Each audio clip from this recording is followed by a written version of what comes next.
Olá, mulheres lindas e abençoadas, aqui é a Simone do Grupo Proverbiando. Jamais esqueça do quanto você é importante, especial e amada pelo Senhor. Hoje nós vamos dar continuidade à nossa leitura. Nós estamos lendo o livro de João e vamos finalizar hoje o capítulo 8, versículo 48 até o 59. Vamos lá? Diz assim: Os judeus disseram a Jesus: Será que não tem razão em dizer que você é samaritano e tem demônio? E Jesus respondeu: Eu não tenho demônio, pelo contrário, honro meu Pai, mas vocês me desonram. Versículo 50. Eu procuro a minha própria glória. Há quem a busque e julgue. Em verdade lhes digo que se alguém guardar a minha palavra, não verá a morte eternamente. Então os judeus disseram: Agora estamos certos de que você tem demônio. Abraão morreu e também os profetas, e você diz: Se alguém guardar a minha palavra, não provará a morte eternamente. Você não está querendo dizer que é maior do que Abraão, o nosso pai que morreu? Também os profetas morreram. Quem você pensa que é?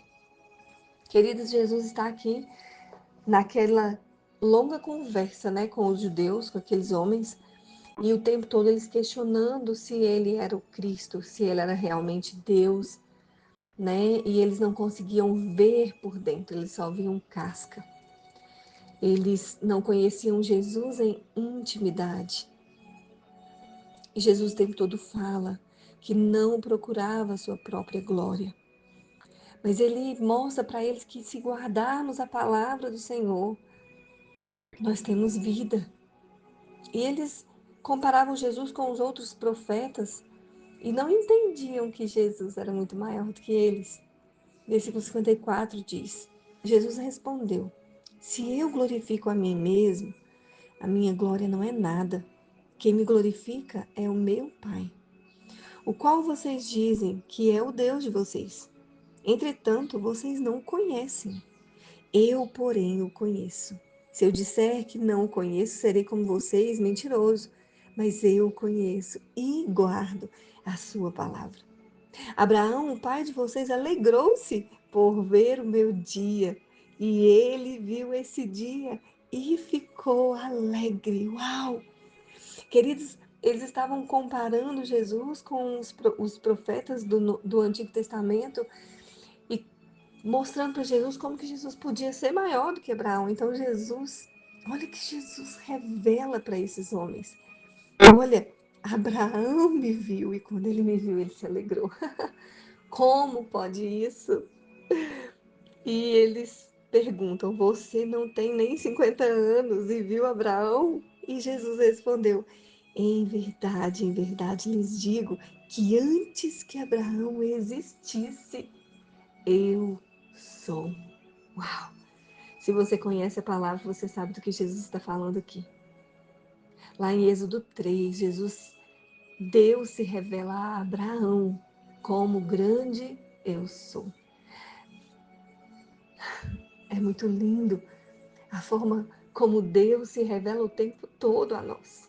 Lá no Antigo Testamento, antes de Jesus vir ao mundo, Deus já estava presente.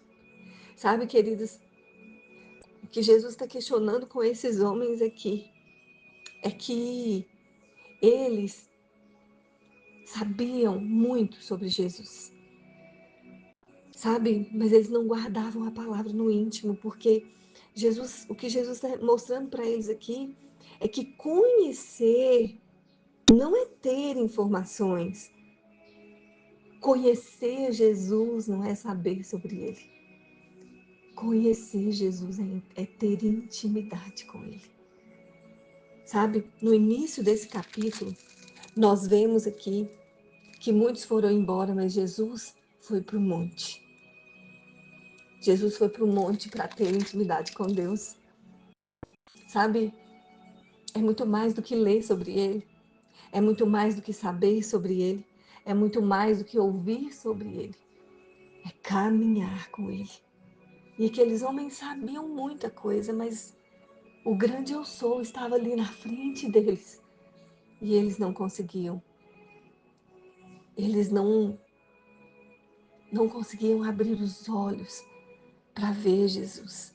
Né? Deus estava ali diante daqueles homens, mas eles não viam. Por quê?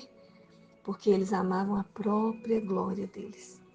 Jesus, o tempo todo falando: eu vim para que a glória do meu Pai fosse vista, amada. Sabe? E Jesus fala para eles que quem glorifica é o Pai, que eles dizem que conhecem, mas não conhecem a intimidade. Sabe? Conhecer Jesus. Você já parou para pensar, querido? Você viveu uma vida inteira sem conhecer Jesus. Você passar anos falando sobre Ele, mas não conhecê-lo em intimidade. Porque ninguém sabia mais da lei do que aqueles homens. Eles eram doutores da lei. Eles sabiam tudo.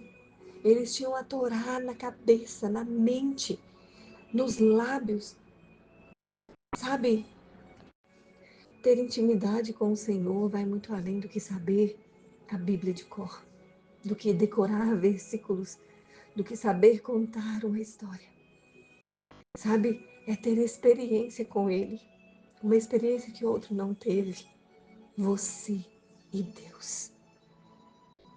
Querida, você tem fome da verdade? De verdade. Porque, e se essa verdade quiser mudar a sua vida, mudar a sua história, mudar as suas escolhas? E se essa verdade quiser mexer com os seus relacionamentos?